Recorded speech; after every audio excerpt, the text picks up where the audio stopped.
Sejam bem-vindos, começa agora mais um Jogo Económico. A partir de agora pode seguir-nos no site ou nas redes sociais do Jornal Económico, mas também na Bola TV.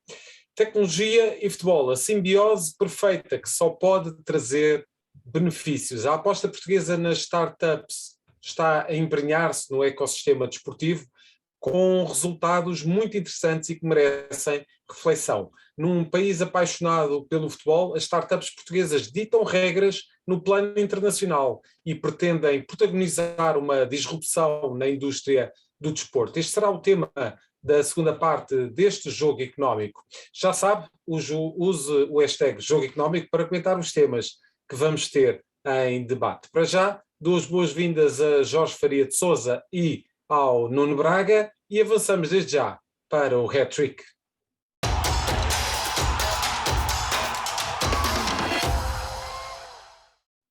Lançamos para debate 3 números que marcaram a semana. Nuno, vamos começar por falar das estimativas do Observatório do Futebol para os possíveis encaixes financeiros dos 3 grandes para a próxima janela de transferências. E são quase 306 milhões de euros que podem entrar nos cofres dos 3 grandes no mercado de transferências. É essa a estimativa do Observatório do Futebol. Ora, dos crónicos candidatos ao título, o Sporting é o clube que mais pode faturar com as movimentações de mercado. Gonçalo Inácio, Mateus Nunes e Pedro Gonçalves valorizaram-se bastante e podem permitir ao Leão um encaixe total de quase 151 milhões de euros. Segue-se o Benfica com a já muito anunciada saída de Darwin Núñez. Há muitos tubarões interessados, de resto, e ainda o menino Gonçalo Ramos em época de afirmação. Com estas 2 transferências, o Clube da Luz pode lucrar perto de 114 milhões de euros. Por fim, o Porto, que pode perder Diogo Costa, porque destaca no 11 dos Dragões, mas pode ganhar em troca uma verba próxima dos 41 milhões de euros. Não sei o que é que tu achas relativamente a estes números, Jorge. Eu acho sinceramente que há ali alguma capacidade do Observatório de Futebol de considerar que neste mercado de transferências os clubes vão ser um bocadinho mais generosos, vão largar um bocadinho os cordões à bolsa, como se costuma dizer. Estamos a falar aqui de basicamente 306 milhões de euros, que são precisamente os valores que estão distribuídos pelos 3 clubes portugueses e que poderão resultar em encaixes financeiros dos jogadores que atuam precisamente na Liga Portuguesa. Achas que este mercado de verão vai ser assim tão animado e tão generoso para os clubes em Portugal? Bem, em primeiro lugar, cumprimentar-te a ti, José, e cumprimentar também o Nuno. Dizer, obviamente, é um gosto voltar a estar aqui convosco. Eu olho para estes números e acho que até acabam por ser números escassos.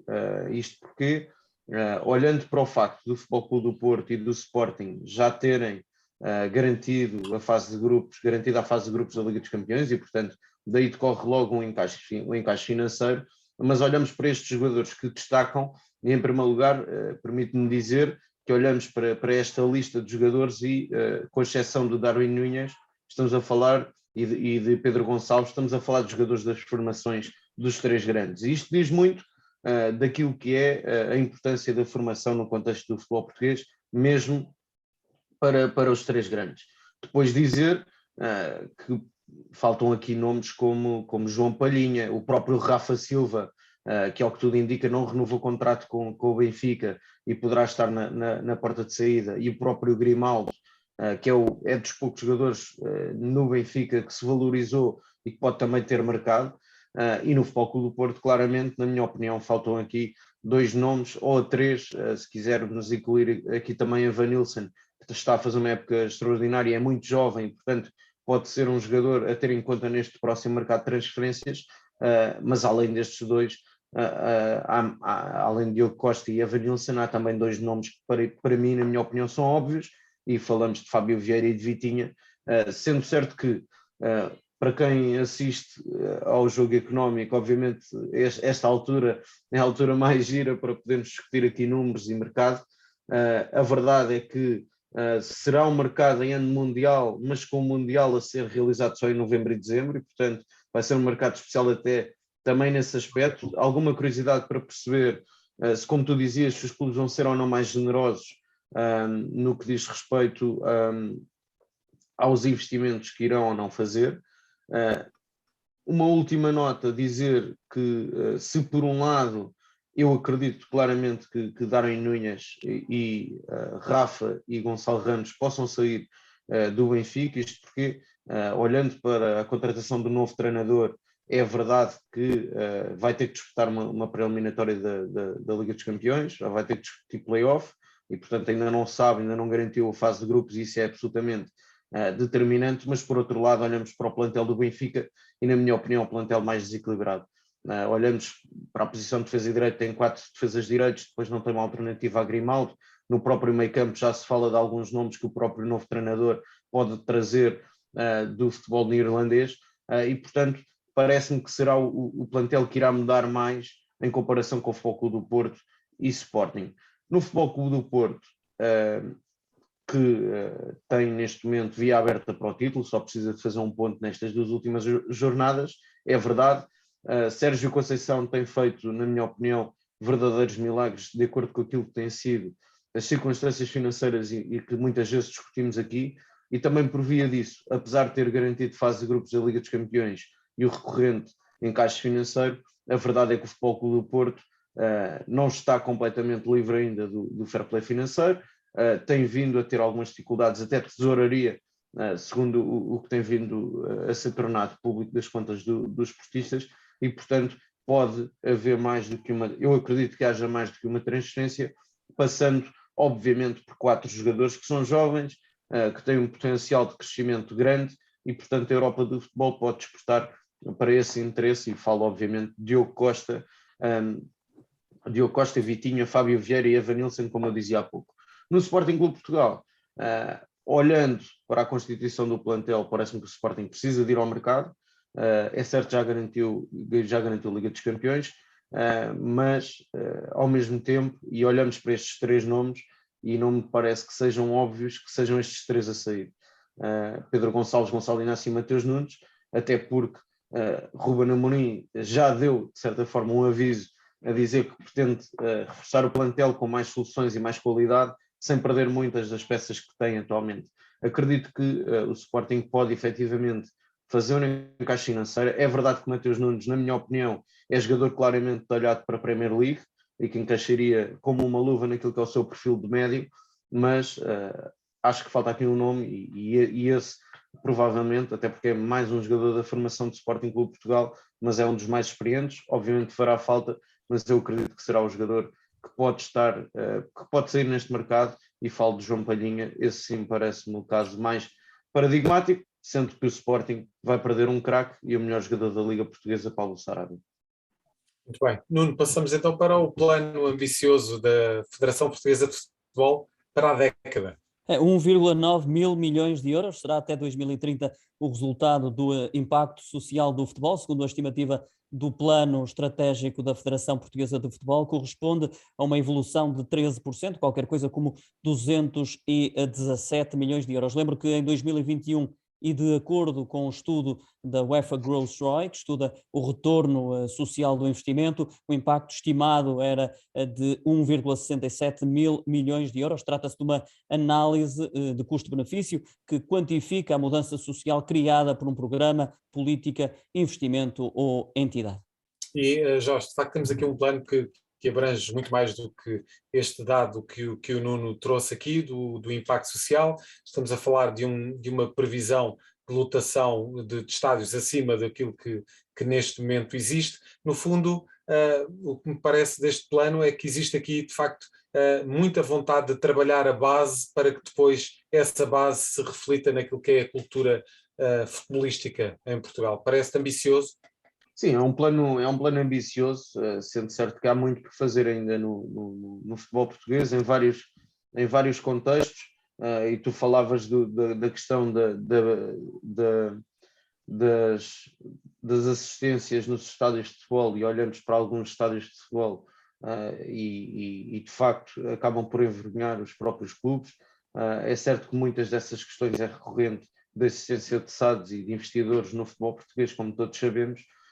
Mas em primeiro lugar destacaria também naquelas que têm vindo a ser as decisões tomadas pela Federação Portuguesa de Futebol, a implementação da Liga 3, porque vai profissionalizar um terceiro escalão ou semi-profissionalizar. Para estar na Liga 3 é preciso ter algumas condições e vemos de facto estádios na Liga 3 com mais adeptos do que alguns estádios da Liga 1, e isto é uma reflexão que também me parece interessante deixar. Depois dizer que no próprio futebol feminino tem havido um crescimento brutal, não só através das transmissões televisivas, o crescimento da modalidade em Portugal, o número de praticantes que tem vindo a aumentar e que de resto, se a memória não me falha, no último ano atingiu um número recorde sempre de atletas federadas femininas inscritas na Federação Portuguesa de Futebol, e obviamente este estudo vem corroborar aquilo que acaba por ser evidente para todos. Há pouco falávamos aqui de transferências, e é verdade que a indústria do futebol movimenta verbas muito significativas para a realidade daquilo que é a realidade da economia portuguesa e de um país com apenas 10 milhões de pessoas, e por outro lado olhamos para a competitividade das equipas portuguesas e vão muito além daquilo que é a dimensão do país e a própria seleção. Estamos a falar de um país relativamente pequeno e na realidade tem a melhor seleção, ou uma das melhores, na minha opinião, uma das melhores seleções e mais fortes seleções do mundo, e portanto, obviamente, o futebol tem um impacto brutal e muito significativo, quer em termos sociais, quer em termos financeiros, em Portugal, e basta olharmos para o número de clubes no ativo, com escalões de formação e equipas sénior espalhados por todo o país. E fechamos precisamente com uma percentagem, a percentagem precisamente de clubes da Premier League que têm casas de apostas como patrocinadores. Nuno? São 45%, percentagem de clubes que militam num escalão maior de futebol inglês, cujos patrocinadores, de facto, são casas de apostas, um tema que tem sido bastante badalado e que levou o governo britânico a tomar uma posição, pretende uma mudança na legislação para definir os limites de patrocínio destes operadores aos clubes, assim como a visibilidade nas camisolas. Esta também já foi uma questão muito discutida em Espanha. Recordo, as casas de apostas chegaram a patrocinar mais de 77% das equipas de La Liga. E a nossa abordagem relativamente a este número, Jorge, é se Portugal se pode dar ao luxo de criar uma legislação deste tipo? Provavelmente não, porque obviamente este tipo de patrocínios é uma das fontes de receita muito importante obviamente para os clubes, sobretudo para os clubes de menor dimensão. Cá em Portugal também temos muitos clubes com patrocinados, o main sponsor da camisola a ser casas de apostas, e portanto obviamente olhando para a dimensão do nosso país e obviamente provavelmente com esta alteração para os atuais patrocinadores, acredito que tenham registado um aumento de receitas e portanto é difícil, provavelmente será difícil algum patrocinador igualar a oferta que é feita por estas casas de apostas. Mas olhamos, por exemplo, para o caso da La Liga, que o Nuno referia aqui, onde 77% dos clubes chegaram a ser patrocinados por casas de apostas, a própria La Liga chegou a ser patrocinada por uma casa de apostas e, portanto, o mesmo sucedeu também para a Liga Portuguesa. E nesse sentido parece-me importante aí sim regulamentar, porque obviamente é um tema que não é pacífico, é um tema que pode levantar aqui algumas dúvidas e algumas questões.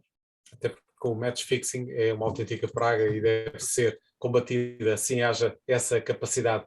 Nuno Braga, muito obrigado por teres trazido os números do hat-trick desta semana. Já a seguir, na segunda parte deste jogo económico, vamos falar de uma simbiose perfeita, tecnologia e futebol. É já a seguir neste jogo económico.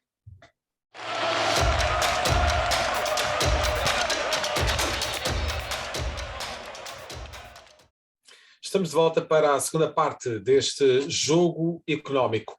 Quais as vantagens da tecnologia na gestão desportiva? No país da Web Summit e onde o futebol assume enorme relevância, em que ponto está o desenvolvimento do software para organizações desportivas? Dou as boas-vindas a Gil Guilherme, ele é fundador e CEO da startup Em Jogo, Pergunto, Gil, e muito obrigado pela presença neste Jogo Económico. Este não é o primeiro Jogo Económico que nós fazemos sobre tecnologia, já fizemos alguns. É a primeira vez em que esta startup participa e creio que também será a primeira vez que nós vamos abordar este tema tão interessante daquilo que é o software ligado à gestão desportiva, porque é muito importante saber gerir, mas com profissionalismo, e estes softwares permitem precisamente esse profissionalismo. O Gil já dirá se é assim ou não, acredito a 99% que sim, mas o Gil é que é o especialista e poderá então detalhar esse pormenor. Para já, pergunto, Gil Guilherme, em que medida é que esta startup está, de certa forma, a revolucionar aquilo que é a gestão dos clubes desportivos em Portugal? Muito boa tarde e obrigado, em primeiro lugar, pelo convite. É com muito gosto que estou aqui a falar de duas paixões, o desporto e a tecnologia. Em relação à pergunta, a tecnologia vem para ajudar a fazer mais e melhor aquele trabalho que os clubes fazem diariamente. De uma forma muito resumida, é o que a tecnologia e o que nós estamos a fazer e a trabalhar em conjunto com os clubes. Mas de que forma é que este tipo de software, e nomeadamente o software que esta startup desenvolve, de que forma é que pode fazer com que os clubes tenham aqui um upgrade ao nível do que é a gestão desportiva? Eu antes, se calhar, antes de explicar como é que nós estamos a ajudar os clubes, gostava só de esclarecer e contextualizar a vida de um clube. Okay. A vida do clube pode-se dividir em duas realidades. Uma realidade que é aquela que nós acompanhamos nos jornais e na televisão, que é a equipa principal, que é onde os atletas e todos ambicionam chegar, vitórias, fama, dinheiro, e depois há uma outra realidade, que é a formação dos atletas. Hoje os atletas começam a trabalhar com 4, 5 anos, vão até aos 18, 19, 20 anos, e há um trabalho, e os clubes têm vindo a trabalhar, e é a missão dos clubes, esta formação, cada vez melhor esta formação dos atletas. Nesta fase das equipas de base dos clubes, estamos a falar em várias etapas de iniciação, de preparação, de desenvolvimento da formação dos atletas, e os clubes já perceberam que com um melhor trabalho conseguem não só conhecer o valor dos seus atletas, mas também melhorar e potenciar esse valor, porque à medida que eles vão crescendo, é a qualidade que interessa e depois até chegar à equipa principal. E hoje nos clubes, os clubes para essa melhor formação têm vindo a reforçar-se com mais staff especializado, diversificado, e hoje, para além de treinadores altamente qualificados, também encontramos fisioterapeutas, psicólogos, nutricionistas, administradores, pessoal profissional da comunicação, e isto tudo com esse objetivo de melhorar a formação. A tecnologia, e nós em específico, ajudamos a organizar, a centralizar, a unificar todo este trabalho numa única solução, onde cada elemento de staff tem uma ferramenta fácil de usar, os treinadores registram a informação dos jogos, dos treinos, os fisioterapeutas dos exames, tratamentos, das lesões. Há a possibilidade e é de fácil acesso, fácil de uso e fácil acesso, há a possibilidade de colaborarem entre eles. Digamos que o atleta lesiona-se 2 semanas e lesiona-se, o tempo de paragem são 2 semanas, o treinador tem acesso a essa informação e sabe que não pode contar com o atleta nos treinos e também nos próximos jogos. E o clube consegue acompanhar esta informação em tempo real, durante a época desportiva e, mais importante, ano após ano. E aí sim perceber o resultado deste esforço que estão a fazer para esta melhor formação. O clube acaba por ser dono da informação, ou seja, hoje estão cá estes treinadores, está cá este staff, amanhã estarão outros, mas a informação vai permanecer, eles conhecem a informação e com base dessa informação conseguem tomar melhores decisões e também trabalhar cada vez melhor. É as principais vantagens que nós acabamos por dar aos clubes que trabalham nas equipas de formação.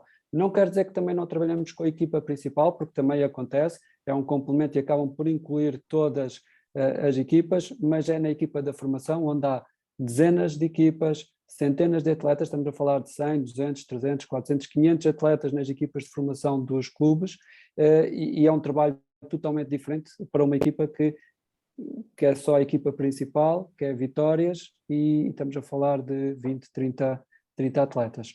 Só para ter aqui uma noção, Gil, que clubes portugueses é que já trabalham com este software? Muitos. Atualmente estamos a trabalhar com quase 350 clubes. Vamos do clube mais local possível, totalmente amador, até clubes com estruturas profissionais com uma dimensão nacional e internacional. 90% ou perto de 90% são clubes de futebol, com a modalidade de futebol, mas também trabalhamos com outras modalidades, basquetebol, handball, rugby, voleibol, principalmente os desportos coletivos. Em todas as modalidades temos boas referências de clubes a nível nacional. Da Primeira Liga, trabalhamos com alguns clubes, por exemplo, do futebol da Primeira Liga, Segunda Liga e por aí fora. E a nível internacional, já há algum clube que tenha a experiência de trabalhar com o vosso software? Já tivemos algumas abordagens a nível internacional, mas a nível de trabalho efetivo ainda não há assim um trabalho com referência para podermos abordar. O que eu posso dizer é que este contexto em Portugal e este paradigma que nós encontramos e que nós estamos a ajudar e a evoluir também com os clubes portugueses, não encontramos lá fora. As necessidades e os objetivos dos clubes lá fora são muito mais reduzidas em relação ao que nós encontramos aqui em Portugal. Esse é um ponto importantíssimo. Esse é um ponto realmente muito interessante e que vale a pena explorar. Eu, antes de passar ao Jorge, queria só fazer mais uma pergunta ao Gil, relativamente àquilo que nós sabemos que naturalmente os clubes têm dimensões diferentes e não é por usarem o mesmo software que um clube de média dimensão se vai equiparar a um de grande dimensão ou a outro de pequena dimensão, mas até que ponto é que é importante que todos estes clubes trabalhem com este software? De certa forma, aproximar a metodologia de trabalho, e os softwares naturalmente permitem esse tipo de aproximação, até que ponto é que também não ajuda a alavancar aqueles clubes que têm, que de outra forma teriam menos possibilidades de se igualarem ao nível do que é a organização do trabalho? Exatamente, sem dúvida. Isso aí também é um valor acrescentado, e uma das grandes vantagens que nós também oferecemos é essa parte de unificar o trabalho que é feito e ajudar os próprios recursos a mostrar como é que o clube pretende que ele trabalhe. E é uma forma fácil de, ok, eu preciso fazer isto, e o contributo do treinador, do fisioterapeuta, já foi bastante eficaz para os objetivos do clube. Não só é a ferramenta, mas também ajudamos nesses processos e nessa evolução que o clube, que os clubes estão a ter neste momento. Ajudamos nessa evolução de processos de trabalho internos do clube, sem dúvida. Jorge Faria de Sousa, vou introduzir nesta conversa, neste diálogo muito interessante relativamente àquilo que é o papel da tecnologia no desporto e como é que, ao nível daquilo que é o contexto desportivo português, poderemos ver refletido também aquilo que é o contexto tecnológico em Portugal. O que eu te pergunto, poderás comentar o que quiseres, mas gostava de que comentasses aquilo que o Gil falou há pouco, quando eu lhe perguntei relativamente àquilo que é a experiência internacional desta startup, e perceber que este software que é desenvolvido pela Em Jogo é muito mais, poderá ser muito mais útil aos clubes portugueses do que qualquer software que pudesse ser comprado lá fora. Até que ponto é que é importante que em Portugal existam empresas que estejam a desenvolver soluções que sejam verdadeiramente úteis para os clubes portugueses. Antes de mais, cumprimentar o Gil e dar os parabéns pelo sucesso que esta startup tem tido em jogo. A realidade é que há cada vez mais empresas como esta a desenvolver ferramentas no âmbito do desporto, como dizíamos há pouco e como o próprio Gil referia, o desporto tem de facto uma implementação enorme num país com apenas 10 milhões de habitantes. Há de facto um rácio de praticantes de desporto, seja em modalidade coletiva for, muito significativo, e obviamente, ao mesmo tempo, a minha percepção diz-me que ao longo do tempo estas modalidades coletivas, nomeadamente nos escalões de formação, têm evoluído muito. Têm evoluído muito quer na qualidade das equipas técnicas, quer nos meios que os clubes hoje dispõem. E claramente olhamos para o futebol e hoje o futebol de formação já não vemos nenhum campo pelado, já há relevados sintéticos um pouco por todo o país, e isso diz muito do que tem sido a evolução do futebol a todos os níveis, quer ao nível masculino, quer ao nível do futebol feminino.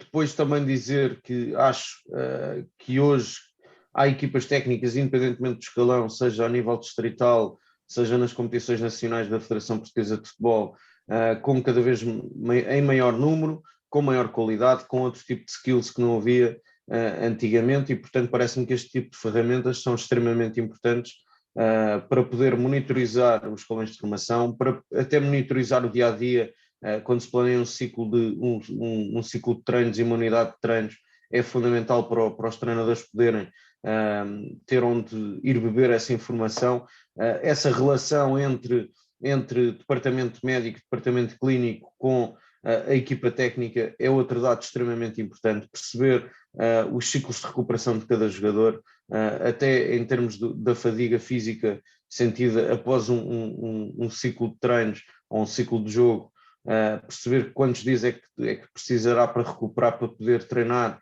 a 100% e voltar a integrar a equipa a 100% para poder preparar o jogo a seguir. E, portanto, todo esse tipo de ferramentas são, hoje em dia, extremamente importantes. Sendo certo que olhamos para a realidade do futebol português, e isto dando resposta também àquilo que o Gil dizia, porque esta ferramenta, em jogo, é muito vocacionada para o futebol de formação e para o desporto de formação. Olhamos para a realidade económica dos clubes portugueses e o futebol de formação, nomeadamente no futebol, a formação vai ter que ser a base para o futuro dos clubes portugueses, seja a que nível for, porque efetivamente com o estado em que o mercado está, e isto é uma discussão que temos tido várias vezes, é difícil para um clube português, mesmo recorrendo ao mercado da América Latina, que era o mais comum suceder. Hoje já estamos a falar de transferências de valores muito avultados e, portanto, para a dimensão da nossa economia e para a economia dos clubes é muito difícil atingir esse mercado, e, portanto, o futebol de formação e essa monitorização, capacitar quem trabalha no futebol de formação e nos vários desportos é absolutamente determinante, sendo que, e o Gil poderá abordar um bocadinho mais sobre isso, segundo sabemos, estamos a falar de uma aplicação que já está em 300 clubes a nível nacional e, portanto, já com uma dimensão apreciável. Pergunto também, Gil, relativamente àquilo que são os valores, e não lhe peço exatamente valores, mas tentar perceber aqui um pouco daquilo que é a disponibilidade financeira dos clubes para poder apostar numa ferramenta destas. Os clubes têm a capacidade de poder investir numa ferramenta de organização desportiva deste calibre, tem vários pacotes associados para diferentes necessidades e para diferentes carteiras. Explique-me um bocadinho como é que também é essa dinâmica para que todos os clubes possam usufruir desta ferramenta. O nosso modelo de preço teve, sem dúvida, a consideração ao público que nós estamos a satisfazer. Contudo, há aqui uma mudança também de paradigma em relação ao que é o custo desta plataforma. Os clubes hoje já não veem que isto é realmente um custo, mas sim um investimento. E quando nós falamos em investimento, já o valor deste investimento já não se traduz em preço, mas traduz nos resultados que conseguem ter. Contudo, os preços ainda importam muito, ainda há essa mudança, não é a mudança, mas o valor e o preço em si importa muito. Nós temos isto dividido em pacotes, desde do pacote base, que ajuda, porque nem todos os clubes têm as mesmas necessidades, e os pacotes ajustam-se às necessidades também e à realidade de cada um dos clubes, são modulares, até podem escolher quais é que são os módulos que pretendem usar, também ajuda os clubes a iniciar de uma forma, porque é um caminho que não se faz de um dia para o outro, é um caminho que se vai fazendo e pode demorar 1, 2 épocas, portanto eles também vão crescendo e à medida que vão crescendo vão tendo mais necessidades, portanto nós também ajudamos nesse caminho que eles têm que iniciar e depois dar continuidade e depois também, e se calhar a ideia inicial do Em Jogo, que não foi aqui esta parte da gestão integrada, mas sim mais de websites para clubes desportivos, foi a ideia inicial, não correu como idealizado e daí que também viemos evoluindo a nossa solução, também ajustando ao mercado o produto às necessidades e objetivos do mercado. Mas a ideia inicial, e acho que a tecnologia vai ajudar muito os clubes, é esta criação de valor para o clube. E estamos a falar aqui do valor em termos do atleta, de o tornar melhores atletas, que isto aqui, daqui a alguns anos, podem ganhar um retorno financeiro em relação a isso, mas também a tecnologia permite ter novos canais de receitas e, por exemplo, o website, a ideia inicial seria o canal de receitas, e que neste momento também existe um módulo de website, mas com o website ter um novo espaço para publicidade, para promover patrocinadores, vender merchandising, portanto, também trazer esse valor aos clubes. Para finalizar, já estamos na parte final desta segunda parte do Jogo Económico. Queria ouvir ainda o Jorge e depois o Gil para fechar esta segunda parte, relativamente àquilo que é onde é que se encaixa, de facto, onde é que se encaixam as startups portuguesas naquilo que se chama de disrupção ao nível da tecnologia ligada ao desporto. Jorge, Em Jogo não é a primeira startup que temos associado ao desporto neste programa, no Jogo Económico. Recorrentemente temos tido aqui algumas empresas que desenvolvem algumas soluções precisamente viradas para o desporto e para algumas modalidades. Como é que vês este papel das tecnológicas portuguesas a dar cartas lá fora e a serem altamente disruptivas no mundo do desporto? Bem, para um lugar dizer que há muito mérito de quem arrisca e de quem cria o seu próprio projeto e que de certa forma consegue inovar e trazer coisas diferentes para o mercado. Sendo certo que a área das IT, verdadeiramente, e apesar das questões de Covid, obviamente teve efeitos neste mercado, apesar de ser um mercado que não foi tão diretamente afetado quanto outras áreas de negócio. A verdade é que tem tido um papel muito importante na economia portuguesa, no crescimento da economia portuguesa nos últimos anos, não é de agora. Se calhar estamos a falar já há uma década que surgem startups portuguesas com grande implementação no mercado e dando também um contributo para as exportações com a sua internacionalização. Depois, obviamente, é fácil percebermos que, e tem que ver com aquilo que dizia há pouco, olhamos para a dimensão do nosso país e a verdade é que para 10 milhões de pessoas temos muitos praticantes de várias modalidades coletivas e olhamos para o caso onde somos dos melhores da Europa, como é o caso do hóquei patins, do futsal, do futebol, o próprio basquetebol que tem dado passos no seu crescimento e nomeadamente na competitividade da Liga de Basquetebol Portuguesa, próprio handball, que tem vindo a fazer história ao nível da seleção, e portanto olhamos para o desporto como claramente um mercado interessante e um mercado que pode ser muito apelativo, porque efetivamente existem centenas, se não milhares de clubes espalhados por todo o país em várias modalidades e que envolvem milhares de atletas, seja na formação, seja nos escalões séniores, e portanto parece-me natural esta aposta das startups portuguesas, e depois tem que haver talento e competência. Gil, mesmo para fechar um minuto, o Gil está perfeitamente enquadrado neste universo das startups portuguesas. Podem de facto dar cartas lá fora?